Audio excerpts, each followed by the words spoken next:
Hello guys, you are watching beast India company और आज हम बात करेंगे BCAA लेके। BCAA मतलब branch chain amino acids.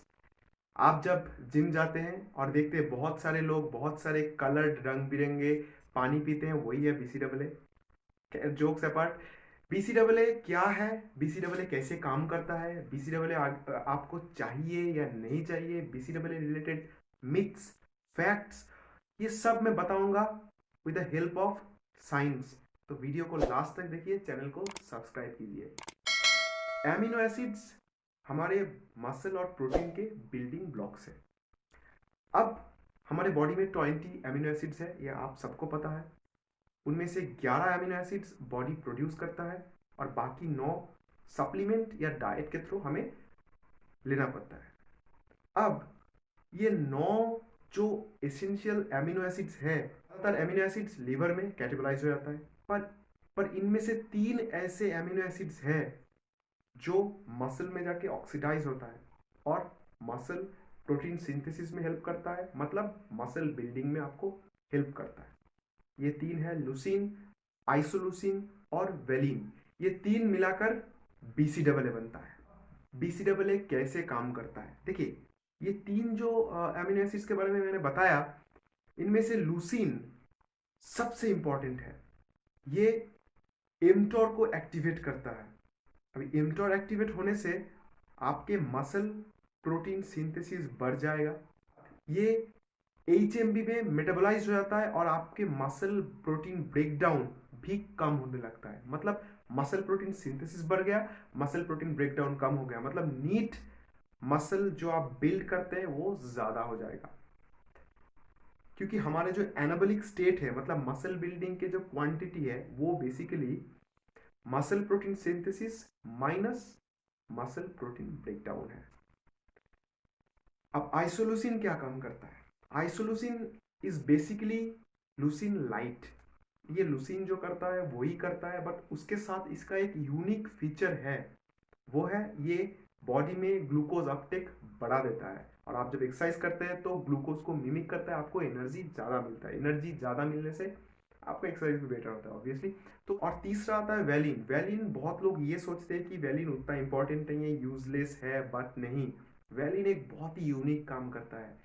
Tryptophan करके और एक एमिनो एसिड है, ये एमिनो एसिड के साथ वैलिन कॉम्पीट करता है फॉर द सेम रिसेप्टर्स। अब वैलिन अगर कम हो जाएगा तो ट्रिप्टोफैन ऑब्वियसली उस रिसेप्टर को लेके बढ़ जाएगा। अब ट्रिप्टोफैन बढ़ने से सेरोटोनिन रिलीज ज़्यादा होगा। सेरोटोनिन रिलीज देखिए, बेसिकली सेरोटोनिन उतना खराब नहीं है, बट सेरोटोनिन जब बढ़ता है तो आप थोड़ा फैटिक फील कर सकते हैं, आप थोड़ा स्लीपी फील कर सकते हैं, आपको उतना एनर्जी नहीं लगता है। तो ये एनर्जी सप्लाई करना बेसिकली वैलिन का काम है। तो ये 3 जो एमिनो एसिड्स है BCAA के, ये 3 कैसे काम करता है मैंने आपको बोल दिया। सो बेसिकली मसल बिल्ड में हेल्प करता है, कि फैटिक कम होता है, आपके रिकवरी बेटर होता है। तो इतना तक जानने के बाद आप ये सोच रहे हैं कि BCAA बहुत ही बेटर है और BCAA तो आपको लेना चाहिए। देखिए, पर इसमें बहुत सारे ट्विस्ट्स है, बहुत सारे मिथ्स जो सप्लीमेंट कंपनीज आपको खिलाते हैं, बहुत सारे सप्लीमेंट कंपनी जो स्पॉन्सर्ड एथलीट्स है वो भी आपको बताता है।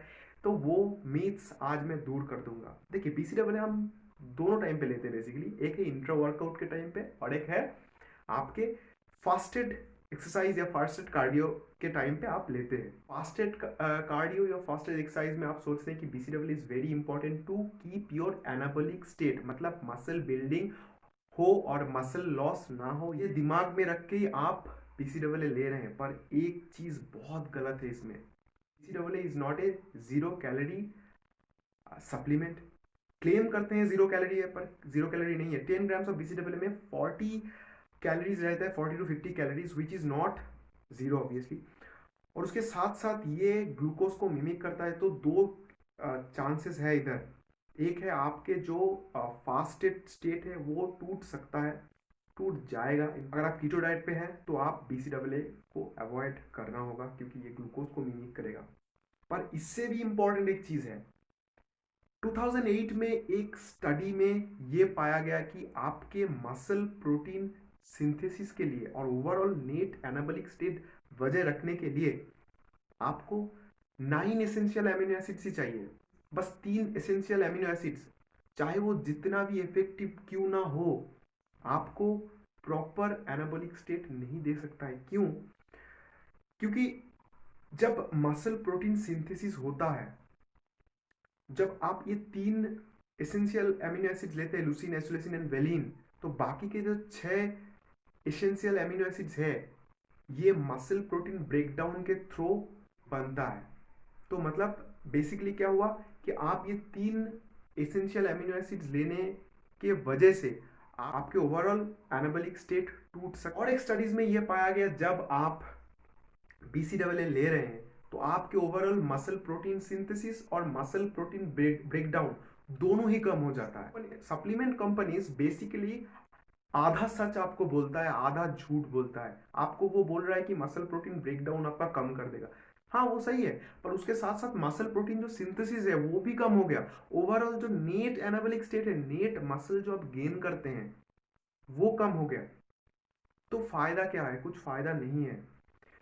इनफैक्ट फास्टेड कार्डियो, देखिए अगर आपके पूरा दिन के जो डाइट है, पूरा दिन प्रोटीन इंटेक अगर सही है, बेसिकली फास्टेड कार्डियो एक्सरसाइज के टाइम पे आपको BCAA लेने का जरूरत भी नहीं है। इनफैक्ट 2013 में मुस्लिम बॉडी बिल्डर्स को लेके एक एक्सपेरिमेंट करा गया रमादान के टाइम पे। उस टाइम पे देखा गया कि 8 बॉडी बिल्डर्स जो फास्टेड एक्सरसाइज कर रहे थे और 8 बॉडी बिल्डर्स जो फास्टेड एक्सरसाइज नहीं कर रहे थे, दोनों का ही ज्यादा डिफरेंस नहीं हुआ। इनफैक्ट मसल जो गेन और लॉस के जो बेसिक क्वांटिटी है वो सेम ही था। फास्टेड ट्रेनिंग के लिए BCAA आपको ज्यादा इंपॉर्टेंट नहीं है। तो मेरा फाइनल वर्डिक्ट यही रहेगा कि आपके मेन फोकस फूड पर होना चाहिए। अगर आप फास्टेड कार्डियो के टाइम पे थोड़ा सा वीक फील कर रहे हैं या फिर आप थोड़ा डीजी फील कर रहे हैं, तो आप थोड़ा सा एक प्रोटीन शेक ले सकते हैं। अब आप सोचेंगे कि प्रोटीन शेक लेने से तो आपका फास्टेड स्टेट टूट जाएगा। सो आप BCAA लेते हैं तो भी वही होगा। सो बेसिकली आप आपके बेसिक डाइट पे मेन फोकस दें और उसके बाद आपके प्रोटीन जो इंटेक है ओवरऑल वो आप सही करें। उसके बाद भी आप लेना चाहते हैं तो आप वे प्रोटीन ले सकते हैं। BCAA is not that important as the supplements companies claim. तो तो मेरा फाइनल वर्डिक्ट तो यही था। आप कमेंट बॉक्स में बताइए आप क्या जानना चाहते हैं, और इस वीडियो के जो फीडबैक है वो भी आप बताइए। आज के लिए इतना ही। वीडियो को पसंद है तो वीडियो को लाइक कीजिए, दोस्तों के साथ शेयर कीजिए, चैनल को सब्सक्राइब करना मत भूलिए। बहुत जल्दी मिलेंगे, तब तक के लिए टेक केयर, बाय, नमस्कार।